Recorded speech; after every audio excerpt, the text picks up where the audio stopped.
We're waving a flag for a land we've not been to, saying lay down your arms in the building next door. We've got some demands that they won't react well to. They'll call for their cuffs 'cause we wanna end war. There's peace in the street lamps and peace in the pavement. There's peace in the food and there's peace in the dew.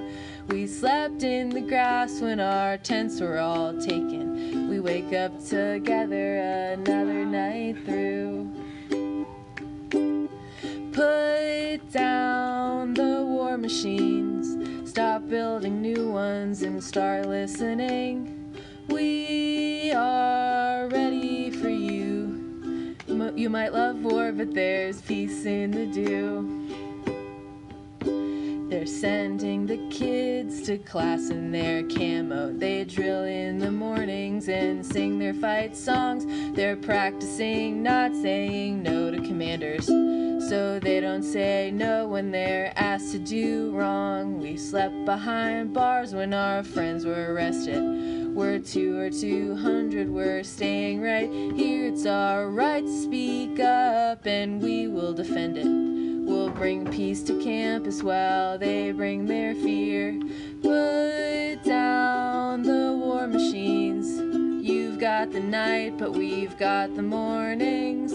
We are ready for you. You wanna fight, but there's peace in the dew. They call us for money in all the white pages, then won't tell us what they use our money for. They say there's no money to pay living wages. There's never enough, so they just charge us more. Some kid broke a street lamp in all the commotion. My friend from Iran can't come protest the drones. The land of the free, oh, we sing with emotion. But if she speaks up, then we're sending her home. Defund the war machines, stop the surveillance and start listening. We are ready for you. It's not hard to find out where you do what you do. They plan satellite missions in Whittemore Hall and Durham's where they're coding those robot dogs, and they test fly new drones in the art museum. Oh, who'll pay the bills once we've fought for freedom? They're building the weapons in these labs and buildings. They're sending the weapons to go kill those children. They're testing the weapons in drone fields and basements, and you look at us and ask why we're not willing. We say killing civilians ain't good. Half the stuff you say is inaccurate, because you do have a couple of legitimate questions. How do you sleep? But you're so self-centered in your hyperbole, you couldn't ask these questions. You crush with all the rough power you could. Your freedom's a joke and your statement's a bore. You're praying for peace, but you'll die without war. You'll take our taxes and you'll take our years while you teach generations of jet engineers. You'll never be happy or feel like you've won, sending bombs across Gaza and gassing the lawns. We sit in the dew and the state calls us killers, spending millions on overtime to stop our message. So go ask your dad up in Northern Virginia if the bread that he's feeding you bled while it leavened. This shit isn't for us. Don't take our money, you have our disgust. We'll get ready for more. We know this can end, but all you know is war. We want this to end, but all you want is war. We need this to end, but you'll die without war. Wow. Even better. But it was the size of the crowd, but it was also, we saw some students, or we don't even know they're students, entering the region with the area with Israeli flags on their backs, and just that looked like it was about to spark something. We didn't want to get ahead of it. I just want clarification on one thing that you said, President Science.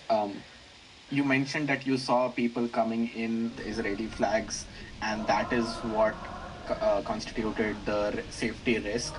but the safety risk sounds to me coming from the people who were carrying the Israeli flag. So why were the students who were protesting for the Palestinian cause arrested? Well, I can comment that I did not see the other students or whoever they were. That was a report I heard, but the opportunity, we did not discriminate. We did not ask why you were in that circle and refusing to move.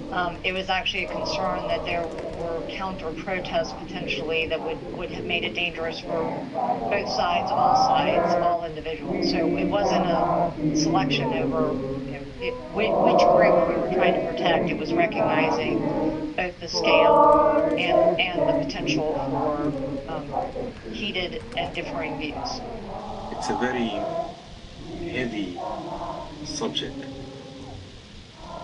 So one of the things that I've heard today, when a second group of students arrived, there was a concern, but that led to the rest of the first group. The optics don't look right here. They are very disturbing to me and to many other faculty members. So it's one of those things, I've never felt disappointed as much as I did today. To be very honest, I think coming out and dropping the charges on those students would be the least that should be done.